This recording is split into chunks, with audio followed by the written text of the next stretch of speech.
Okay, so we are now on part 2, and I'm still not done talking about the DS. And there is one really major thing that I need to talk about in regards to it, and we kind of need to hurry up and get to the next part. So I'm gonna just rapid fire speed through some of the other games that I played when I had my thing, and hopefully we can hurry up and move on to the next part.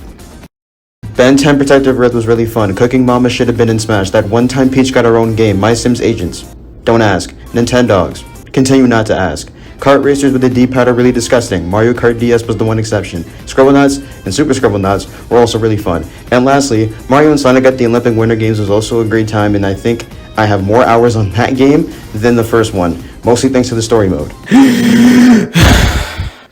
Okay. Now that that's done, we can finally move on. I think it's time we finally wrap up this talk about the DS with the video game franchise that has had the biggest impact on my life. That being Pokemon. Pokemon, like I just mentioned, without a doubt has had the biggest impact on me out of any other video game franchise that I've ever been introduced to in my life. And to be completely honest, I don't even really know how to put it into words. Most of the fun times that I remember having with my DS and just throughout my gaming history besides the Game Boy Advance was fueled by Pokemon. And without it, I really wouldn't want to branch out and try to play other RPGs because, yeah, Pokemon really was my first ever real RPG game that I've ever played, and if it wasn't for that, I wouldn't have been interested in trying out new things like Final Fantasy, or I don't really know if Persona counts because that was a little bit later, but we'll talk about those in another video. But I really do have to thank it for introducing me to even more franchises because, again, I really wanted to try out other things. And then on top of that, Mario was alright to me back then. Like I said, I was a big Mario fan, but Pokemon was really the one that made me want to continue looking at other games in the Nintendo franchise. Pokemon was the one that really made me want to keep looking at other Nintendo franchises and broaden my horizon with more things. So I really do have to thank it for a lot. And it's not even going to be the last time that we hear about this in this video alone. If you've been noticing a pattern here, I also got my start with Pokemon on the DS, with my first game in the franchise being Pokemon Diamond. This game is kind of a mixed bag for me because I still hold a small bit of appreciation for it for being my very first Pokemon game, but it's just, when you look back at it, these games really aren't that good because they made a whole lot of mistakes that you wouldn't normally see, especially at this point in Pokemon's success and their ability to make these games. What's up with the Pokedex? Only 2 fire types and one of them being the starter. The movement speed is incredibly fucking slow. Look at this man surfing. Why is he taking so damn long? Don't even get me started on the battle speed, because the fact that there's really a video out there of a Heracross close combating a Chansey or a Blissey or whatever Pokemon it was, and you're just sitting there watching it. Because just look at this. Look at this. Why is he taking so damn long? A nigga could have went to go make a sandwich with how long this fucking health bar is scrolling down. I'm still talking, and the shit is still going. What is happening here? Why is this shit taking so damn long? Oh my god. Yeah, these games kind of suck, but, still kind of hold that sort of place in my heart for introducing me to the franchise to begin with, so there's that. Next up came Pokemon Platinum, and without a doubt, this game is my favorite one in the entire franchise.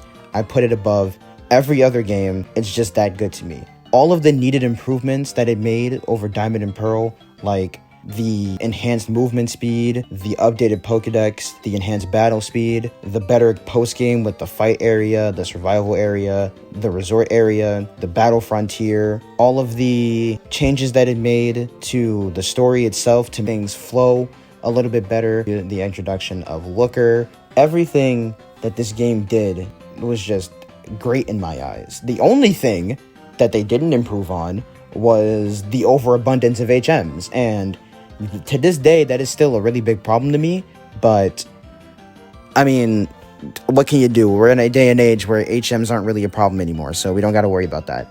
But like back when I first got this game, I put so much time and effort into it, bruh. Like over any other game that I did play, Platinum just took my time the most. I can't even get the words out properly, like how much this game means to me. Even nowadays, like this is one game that I have no hesitation going back to. Like I have to think about whether or not I want to go back to the Kirby games or Sonic Rush or New Super Mario Bros, but I never have to think about having to go back to Platinum.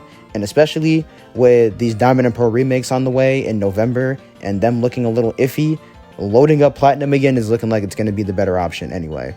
But we'll figure that out when we get there, and we'll see if Pokemon can really pull it off. But speaking of that real quick, the fact that we are getting Diamond and Pearl remakes, though, even though we don't know anything about them, that is something that I'm really looking forward to because, again, as someone whose first Pokemon game was Diamond and now whose favorite generation is Generation 4, finally being able to experience the Sinnoh region in full HD is something that I've been wanting for so long, and we finally are getting it. Now, it's all up to Game Freak and Ilka to actually deliver with this, and with not really knowing much about it, I can't really say that I feel like they will do it. I kind of have to know a little bit more before I can make that judgment, but regardless, Pokemon Platinum, top-notch game, I love it.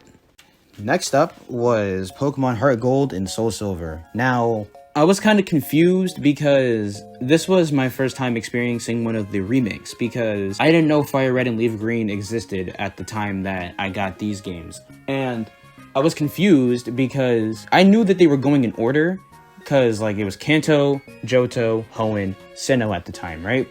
And now we just had a game in Sinnoh and now they're going back to Johto, and I was really confused, like, okay, we just did Sinnoh, why are they going back to Johto? But then I found out later on down the line that it was a remake of the original Johto games, which I didn't know about at the time. And, you know, sometimes you just gotta go back and do a little research so you can understand things a little bit better, you know? These games are without a doubt the best remakes in the entire series. I don't know what came over Game Freak when they were making these games, but you could definitely tell that they were trying. And that says a lot when you take current day Game Freak into consideration. Next up for Pokemon on the DS is Pokemon Black and White. Now, the story of how I found this game isn't as in-depth as the story for like how I messed up the bottom screen on my DS or how Sonic Chronicles came into my life, but I was basically at my cousin's birthday party. Now, I didn't mention him before, but this is the same cousin who even showed me Pokemon Diamond in the first place and made me want my own version of it. But basically, it was his birthday party in, I think, 2012, like early 2012, and I saw the game in the mall because his birthday party was at a Dave & Buster's in a mall, right? And I saw Black and White, well, I saw White in the GameStop in the mall, and I know this was his day, but I was like, wait a minute, Pokemon, that's a new game I've never seen before. So I ran to my mother, and I asked her if I could get it. She said yes, because she knew I was going to bug her if she said no, and then, boom, there you go, I got Pokemon White.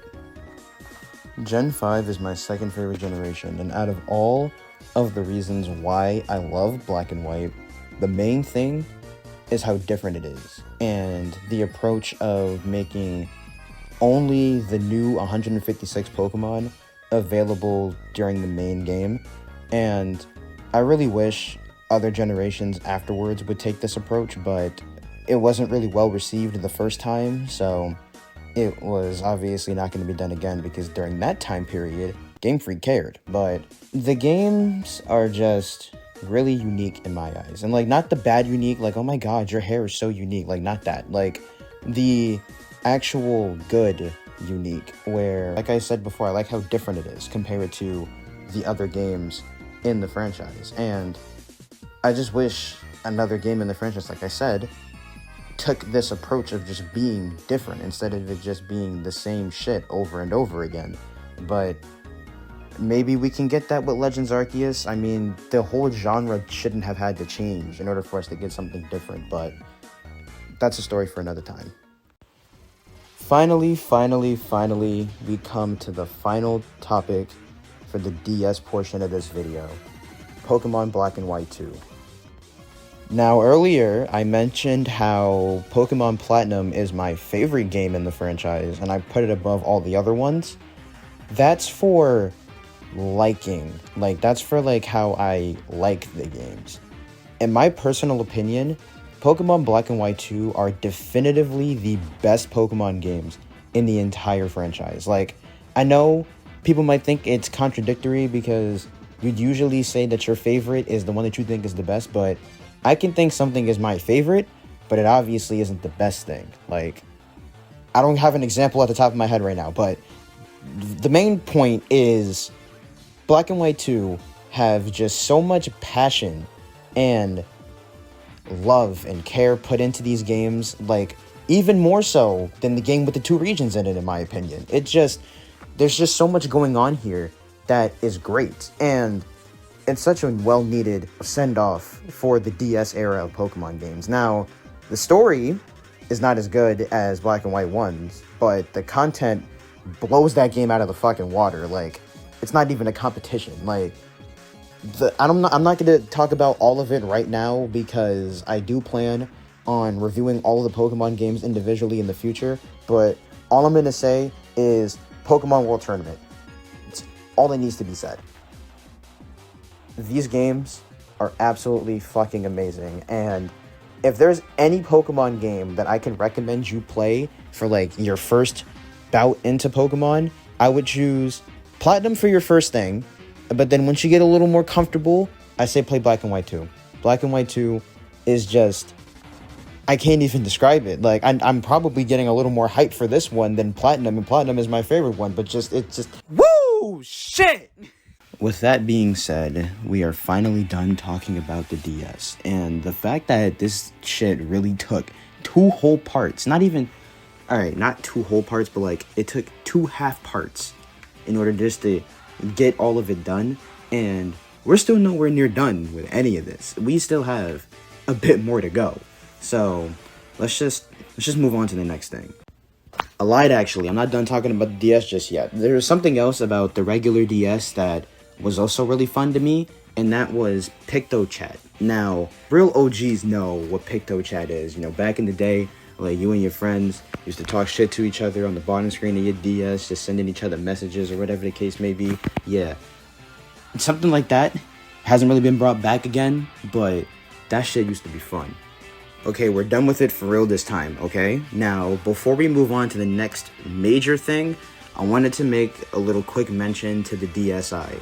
Now, I myself never owned, the original, DSi back when it first came out. I had to stick with the Lite until I got the 3DS.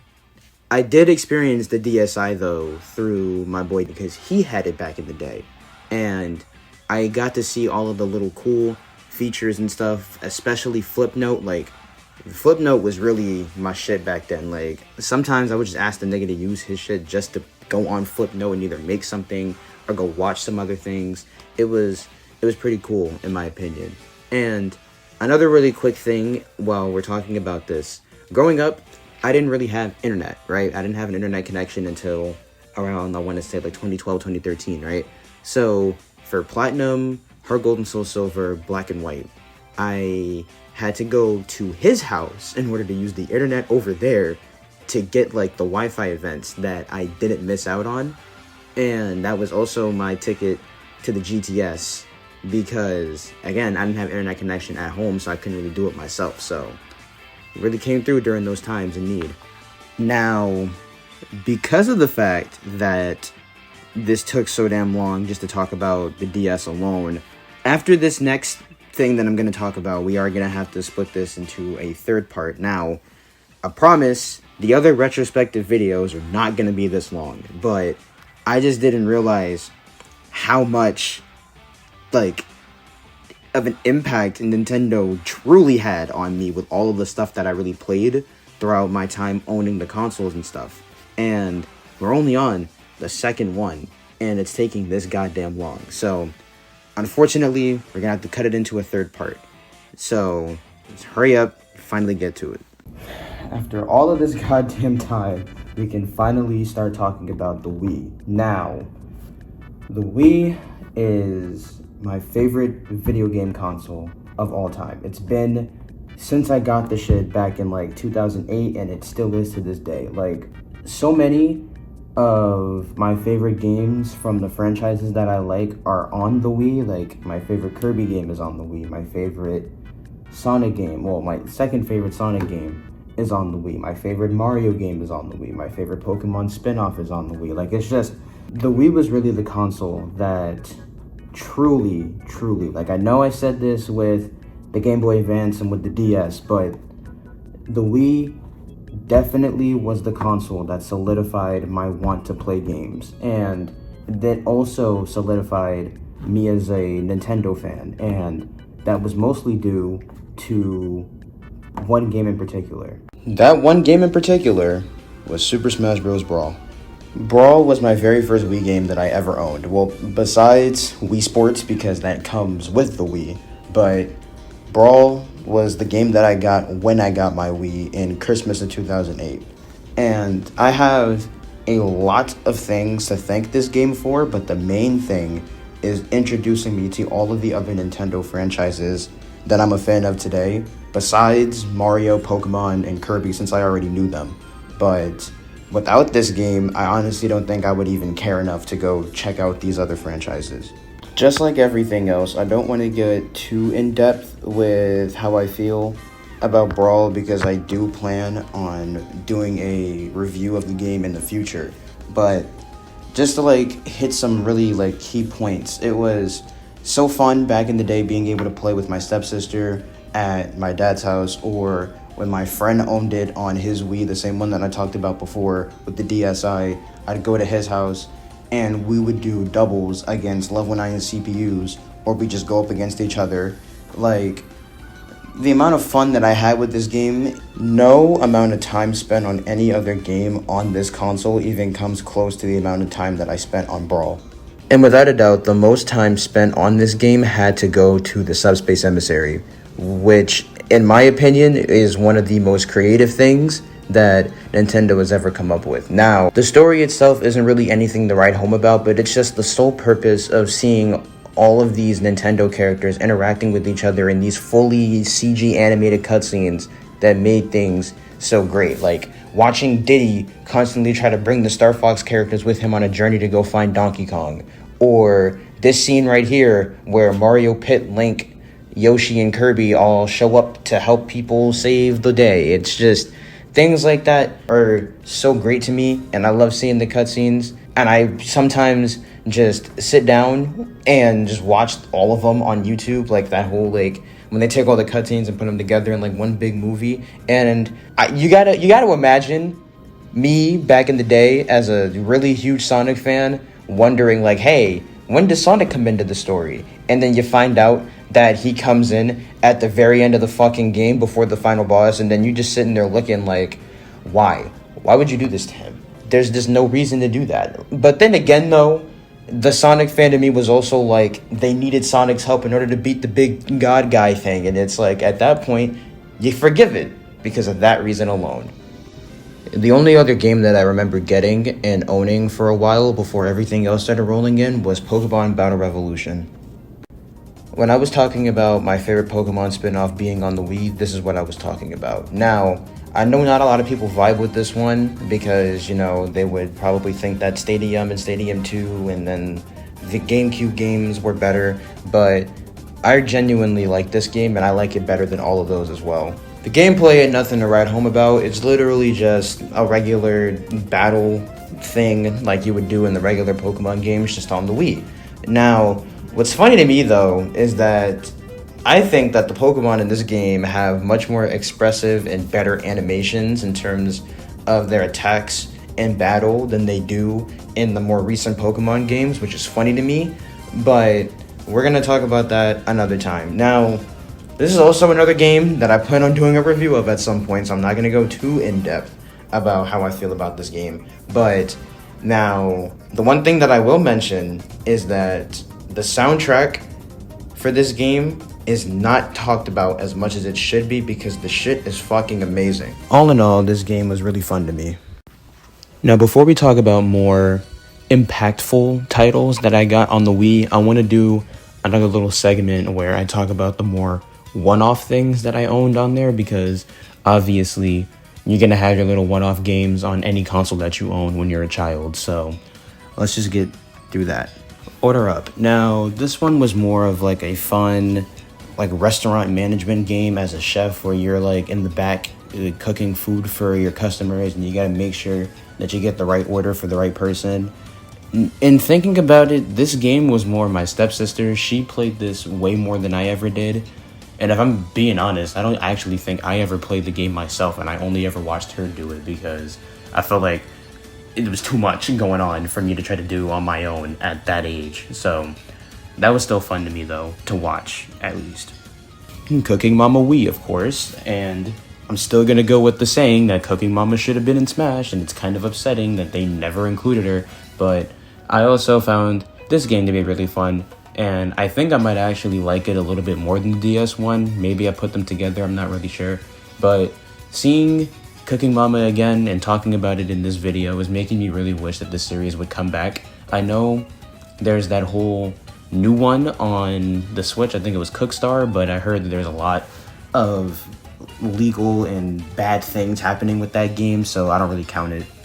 I had this one random Star Wars game, like it had its own little box and everything. It was like a yellow box, and it was based off of the Clone Wars. I was never really a big Star Wars fan, so I didn't really care about this one all that much, but it was fun to play.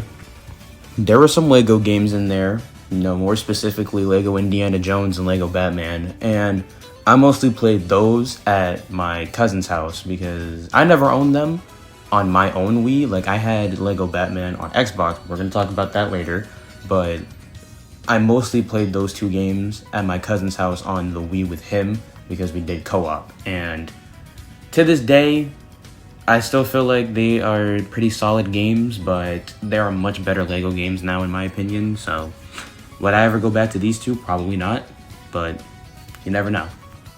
Speaking of superheroes, there were also some other like superhero-based Wii games that I played in my time, being Spider-Man Web of Shadows, Spider-Man Friend or Foe, and Superhero Squad. And all of these were played on my cousin's Wii again because he owned them, and I just played them whenever I was over there. They were fun, Web of Shadows especially, but we'll talk about that one at a later date. But all of these games were fun to me. Even the Superhero Squad game, that was a time and a place. I don't even know what that was about and where that even came from, but we'll also be talking about that at a later date. So, yeah. I also played the Wii version of Ben 10 Protector of Earth and the PS2 version, but we'll talk about that later. And I feel like the console versions of the game were obviously better than the DS ones because it was better hardware, but I don't know, I feel like I vibe with the Wii version a lot more. Ooh, thunder outside. The last little highlights that I'll mention were all Mario based, being Mario Super Sluggers, Mario Kart Wii, and Mario Sports Mix. Ooh, that fucking thunder. But basically, all of these games were very important to me at some point because Mario Super Sluggers to this day still remains as my favorite Mario sport game. And even though I'm not really a big baseball fan, I still wish to this day that they would bring back baseball and would stop doing tennis and fucking golf all the damn time. I want to see baseball again. I want to see strikers too. We'll talk about that later. Well, I want to see strikers too, and they just keep doing tennis and golf, and it makes me feel like I'm left out, but you know, it is what it is. By the way, Donkey Kong using his fist and a boxing glove as his little bat is the most goofiest shit I've ever seen in my life, but it's also hilarious and I love it. Sports Mix was also pretty fun, being able to do all the different sports, and watching Mario do this shit in basketball is very entertaining, so I also kind of wish they would do like another Sports Mix game. This fucking thunder. I kind of wish they would also do another Sports Mix game, but I don't know if they will. Unless they put fucking tennis and golf in there, we'll figure out when we get there. Who knows? And Mario Kart Wii, I cannot stand this game, and it hurt my feelings a lot growing up because why call it Mario Kart Wii? I mean, you could just call it Blue Shell fucking Central because that's all that ever happens in that game. And I just talking about it is making me very upset. So we're gonna stop talking about it now. We're gonna move on. Just move on. I lied, actually. The last little highlight that I wanted to mention was Mario Party on the Wii. And in my opinion, this is the best Mario Party game, but that might change when Superstars comes out later this year on the Switch. I don't know yet, but for the time being, this is the one that I've definitely had the most fun with out of all the Mario Party games. Even the one on DS, which is something that I forgot to mention because I definitely played that one too. But yeah. Now we get to the more important games, and we're going to start this one off by talking about one that's very important to me, but a little less than the other ones we're going to be talking about, and that's Code Lyoko Quest for Infinity. Code Lyoko is my favorite cartoon to come from the old Cartoon Network, like back during the Golden Age. And as someone who was really big into games at the time, you had to imagine what my face was like when I found out that there was a Code Lyoko video game on the Wii. And it became a scavenger hunt trying to find that thing. And only after one little small trip to GameStop, me and my dad found it, got it, and I fell in love with it after just playing the first mission. This game, unlike most like cartoon-based games or like licensed games, I don't really know if this counts as licensed, but unlike most games based off of cartoons, this one is amazing. I also think Protector of Earth is amazing, but this game is just great. And the gameplay is fun to me. Being able to upgrade the characters and make them do things that you've seen in the show and things that you've never seen them do in the show. Like, when the fuck did Odd get the ability to control time, and why didn't he get this in the show? It's just, the game made me wish that the show went on for a little bit longer so that all of these ideas that were in the game could be implemented into the show, like the different variants of monsters, the volcano sector, like I said, Odd's time control. And I don't know, I really had a fun time with this game. And of course, we find ourselves back at Mario and Sonic, and first we're going to talk about the 3 Olympic Games that were on the Wii, which were Beijing, Vancouver, and London. Now, all of these games are way better than their handheld counterparts, obviously. I just give the winter one a little bit of an edge on DS because of the story mode, but out of all 3 of these and out of the entire series, London is definitely my favorite, and it is my favorite party game of all time. Like, I would rather play this over any Mario Party. It was just so fun. It was, I say that a lot. I've been saying that a lot these past 2 videos. It was just so fun, but that's really the best way I can explain it without going too far in depth, because again, I plan on doing videos in the future explaining further why I love these games so much, or hate them, depending on what game I'm talking about. Do you mind? Anyway, if I had to recommend you play any game in the Mario and Sonic franchise, just one and only one, it'd be London. It's the one that has the most content, most worthwhile content, in my opinion. It has the best soundtrack of the games, like, by a long shot. And it just, the quality seeping through this one entry just outclasses all of them, and I really do recommend that you play it. One last little small mention goes to Punch-Out Wii. Now, this game was my first introduction to the Punch-Out series. Like, I didn't know about it beforehand, and I didn't even really recognize that Little Mac had an assist trophy in Brawl, but I really like this game a lot. This is also another game that somebody else in my family played more than I did. My dad was more of the one playing this one than me, but I still had fun with it.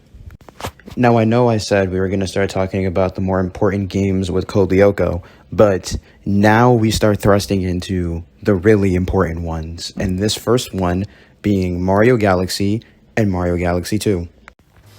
Now, I don't really have a lot to say about Mario Galaxy 1 specifically because I didn't really play that one growing up, but obviously, seeing as how 2 is just building off of what this game did great and making it better. It is obviously a really fun time. But now Mario Galaxy 2, on the other hand, to this day is still my favorite Mario game of all time and one of my favorite video games of all time. This game is amazing. The music, the gameplay, the level design, everything about it is just fantastic to me. Being able to explore all of these different galaxies, because it's the similar premise to the first game, but it even manages to be even more unique and more different than the first game was. And there really wasn't many beats or retread unless it was purposeful. And that's a great thing.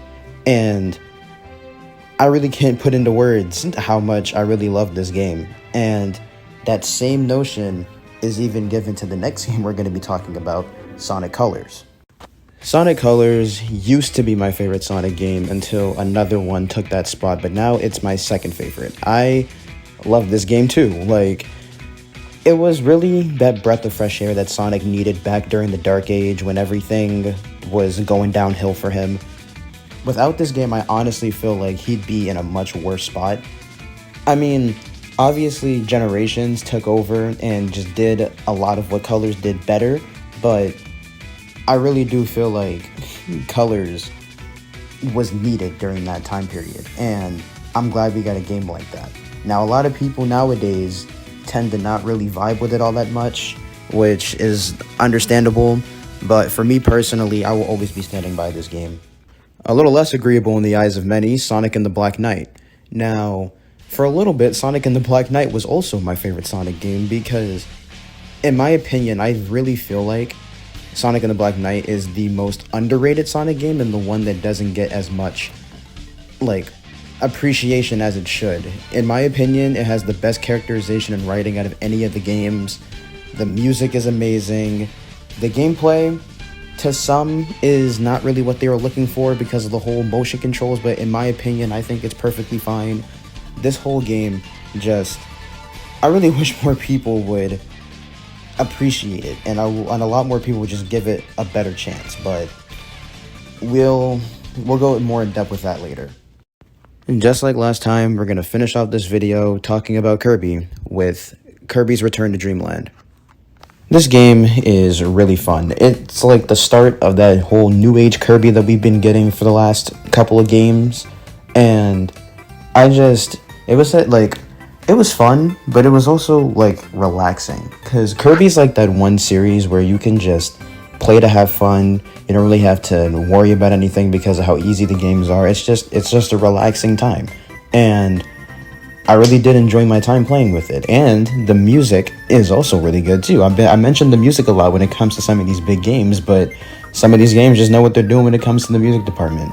And I'm kind of glad that Kirby got a game like this, because this was his first main game in a couple of years, and it was his first home console main game in a couple of years. So seeing this was pretty nice, and then that paved the way for the games that came after, like Triple Deluxe, Planet Robobot, and Star Allies, which we'll be talking about at a later date. But yeah, I really do enjoy this game, and to this day I really wish that this game gets a port or a remaster or something on the Switch, because I just want to play it again. Or I could just load the Wii back up and we can go from there, who knows, but really fun game. And with that, we come to the end of part 2. Now, I really did not expect this video to be as long as it was, like I said before talking about the Wii, but it ended up being that way. And I'm sorry for making you guys wait as long as I have been, but part 3 will be the last part for talking about Nintendo, and then we can move on to talking about everything else that I have to talk about. So with that being said, I will see you guys next time.